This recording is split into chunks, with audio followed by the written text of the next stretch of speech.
구독, 좋아요, 알림 설정, 댓글은 저에게 큰 힘이 됩니다. 최근 전 세계 바다에서 공포의 존재로 떠오르는 것이 있습니다.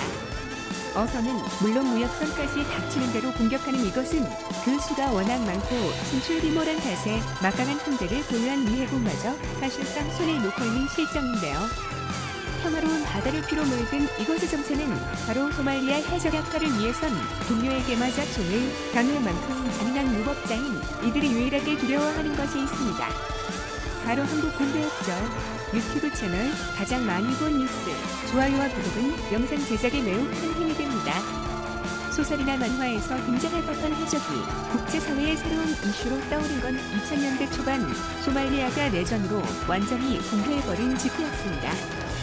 숲화된 국토에서 제조업이나 건설업 따위가 제 역할을 할 리 없었고 경작 가능 지역도 고작 1.6%에 불과 대부분 사막 지역이었던 탓에 농사조차 불가능한 상황이었습니다. 그렇다면 이제 남은 유일한 희망은 어업은 하지만 정치, 경제 취향까지 거의 모든 부분에 있어 혼돈 상태였던 그들은 해군을 운영할 여력 또한 없었습니다. 이에 소말리아 앞바다는 곧장 중국 어선을 비롯 수많은 나라들의 낚시터가 되고 말았는데요. 조용히 조업만 하고 가면 다행인데 심지어 각종 폐기물을 쏟아붓는 만행도 이어졌습니다. 유엔 안보리의 보고서에 따르면 유럽 선진국과 아랍 국가들이 각종 산업 폐기물은 물론 핵폐기물마저 투입했다는 내용을 찾을 수 있습니다. 엎친 데 덮친 격으로 이탈리아 마피아 조직들이 산업 폐기물을 소말리아 앞바다에 불법 투기하는 사업을 오랫동안 벌여왔다는 사실까지 밝혀졌는데요. 이런 말도 안 되는 일이 가능했던 것은 부패한 정권의 묵인하에 수차례의 검은 돈이 오갔기 때문이었습니다. 뒤늦게 진실이 밝혀지자 제대로 빡친 소말리아 원인은 군부와 힘을 합쳐 해상 경비대를 창설하기에 이릅니다. 사태 초기 이들의 목표는 매우 순수했습니다. 어장 보호라는 명분하에 겁만 주고 쫓아내는 등 그저 방어적 포지션에 지나지 않았는데요. 하지만 도를 넘는 약탈 행위의 덤목과 눈을 번쩍 떼게 만드는 각종 소문들은 그들을 빠르게 해적으로 변모시켰습니다. 참고로 소말리아의 1인당 국민소득은 고작 400달러에 불과합니다. 반면 해적질 한 번만 성공해도 최소 수천 달러에서 많게는 수만 달러를 벌 수 있다는 소문이 퍼지자 너도 나도 대박을 꿈꾸며 해적 산업에 뛰어든 결과가 거부터와 분명 높았던 말라카 해협을 제치고 위대한 항로라는 별명을 얻는 초유의 사태까지 벌어지는데요. 심지어 불법 조업 어선들이 해적들로부터 보호받기 위해 용병 계약을 맺는 등 소말리아 정책에 그야말로 막장으로 치닫고 말았죠.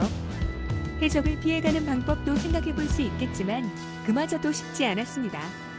문제는 소말리아의 위치가 유럽의 통로격인 수에즈 운하의 정문에 위치한 너무나 명당인 탓에 이를 피해가려면 적어도 수백 수천 킬로미터를 돌아가야 하는 상황이었고 차라리 약탈 몇 번 당하는 게 수식어선에 맞는 실정이었습니다. 참다 못한 세계 각국은 나름대로의 자구책을 마련했습니다. 수에즈 운하를 반드시 지나쳐야 했던 유럽은 나토군의 발성 지금까지도 해적 퇴치 작전을 개시 중에 있고 러시아는 아예 구축함과 특수부대를 동원 자국 선박을 보호하기도 했습니다. 그 와중에 말레이시아는 매우 기상천외한 방법을 사용했습니다. 해적들을 발견하면 즉시 엔진을 꺼버리고 패닉룸에 들어가는 간단하면서 쉬운 방법이었는데 이는 상당히 효과가 좋았습니다. 거대한 화물선의 엔진을 조작하는 방법을 해적들이 알 리가 없었고 설령 안다 해도 몇만 톤이 넘는 화물선의 특성상 시동을 거는 데만 30분이 넘게 소요그 시간이면 이미 특수부대가 도착하고도 남을 시간이었죠. 하지만 어쨌든 최선책은 문제의 근원인 소말리아를 안정화시키는 것이었습니다. 이에 세계 정부는 결국 유엔군을 투입하는 강수를 뒀고 얼마 안가 양측이 크게 맞붙었는데 일명 파스타 팩토리 전투라 불리는 이 사건엔 한국군의 전설 같은 활약이 있었습니다.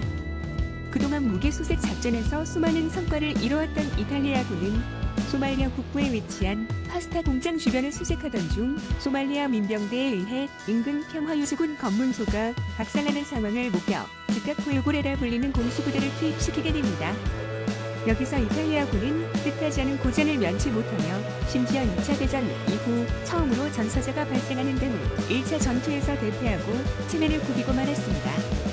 민병대가 부녀자와 어린이들을 인간 방패로 내세운 탓에 민간인 피해를 최소화하려 했던 이탈리아군의 한수에 있는 건 아무것도 없었기 때문이었죠. 한편 그 시각 한국 공병대 상록수 부대도 뒤늦게 유엔의 요청을 받고 소말리아에 도착했습니다. 당시 한국은 전투 목적이 아닌 평화유지군 포지션으로 무기라고 해봐야 고작 81mm 박격포 정도만 보유한 상태여서 안전시험을 통과 이탈리아 중진해에 주군을 허가받을 수 있었습니다. 한국군을 처음 조우한 이탈리아군은 대뜸 어이없는 행동을 보였습니다. 한국군이 비전투 부대로 합류한 것을 뻔히 알면서도 비상키로 챙겨온 박격포를 보더니 그래도 때려잡지 못할 무기라고 조롱했고, 심지어 이곳은 매우 위험한 지역인데 괜찮겠냐라는 선을 넘는 농담도 이어졌습니다. 자신들이 가져온 최신 무기들과 공격 헬기를 보여주며 자랑을 늘어놓은과 동시에 한국군을 보고 우리만 미이더라, 전투부대인 우리들이 너희를 지켜주겠다 라고 후원장담을 하기까지 했는데요. 이 같은 허세가 탄로나는 데엔 그리 오랜 시간이 걸리지 않았습니다. 그로부터 며칠 후 소말리아 민병대가 기지를 급습하자 이탈리아 부대 전체는 순간 패닉에 빠져 소위반출원을 하고 말았습니다. 어찌나 당황했는지 자신들이 그렇게 자랑하던 공격 헬기 지원 요청조차 까맣게 이중차 혼비백산 달아나기 바빴고, 모든 병력이 철수된 기지에 남은 건 그저 소수의 한국군과 그들이 가져온 비상용 박격포뿐이었죠. 이탈리아군 전체를 철수시킬 만큼 민병대의 전략은 훌륭했지만 그들은 한국군의 존재를 몰라도 너무 몰랐습니다. 상록수 부대는 비전투 부대라는 게 무색할 만큼 정확한 전술과 용맹함으로 민병대의 사기를 순식간에 추락시켰습니다. 최소한의 무기를 사용했음에도 적군은 추풍낙엽으로 쓰러져갔고, 한국 측은 단 한 명의 사상자 없이 가볍게 민병대를 제압하는 위험을 보여준 것이죠. 이 사건 직후 유엔군 사이에선 괴상한 소문들이 떠돌았습니다. 한국군은 공병대마저 웬만한 전투부대 이상의 전투력을 가지고 있다. 한국이 제대로 된 군대를 투입하면 무슨 일이 벌어질지 모른다 등등 한국군을 함부로 무시했다간 끝장이라는 각종 설들이 난무하기도 했습니다.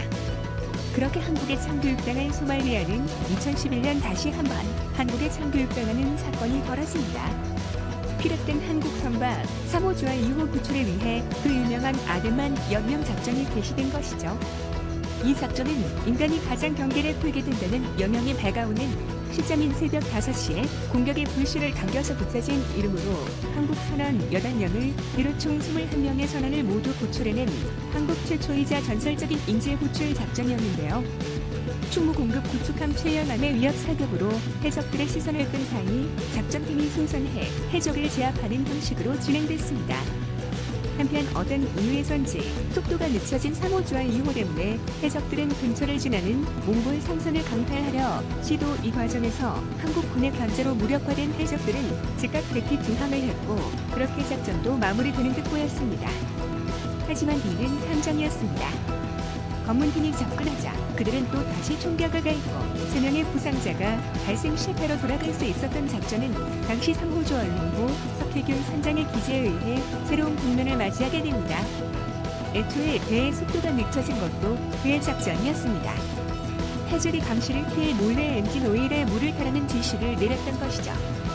심지어 복부에 총격을 당하면서까지 다른 해적선과의 조우를 막기 위해 배를 지그재그로 돌리는 등 위험을 무릅쓴 결단도 빛났습니다. 덕분에 한국군은 수월하게 2차 작전을 수행할 수 있었는데요. 각종 첨단 무기를 통해 해적들의 레이더와 무전기를 신속히 무력화시켰고, 동시에 고속단정 3척을 투입 총 15명의 공격조는 섬광탄을 이용해 성교를 완전히 장악해버렸습니다. 두목을 포함 5명의 해적을 순식간에 쓰러뜨린 한국군은 마지막 저항을 시도하는 전단까지 처리해 완료하며 장장 5시간에 걸친 작전을 성공적으로 이끌 수 있었죠. 이 사건의 주인공 청해부대는 현재 호르무즈 영역까지 활동 무대를 넓히며 오늘도 한국군의 위험을 널리 알리고 있습니다. 해적 없는 평화로운 바다를 만들겠다는 일념하에 말이죠. 시청해주셔서 감사합니다. 이 동영상은 유튜브 채널 가장 많이 본 뉴스에서 제작하여 게시한다. 구독과 좋아요, 알람 설정은 좋은 영상을 만드는데 많은 힘이 됩니다.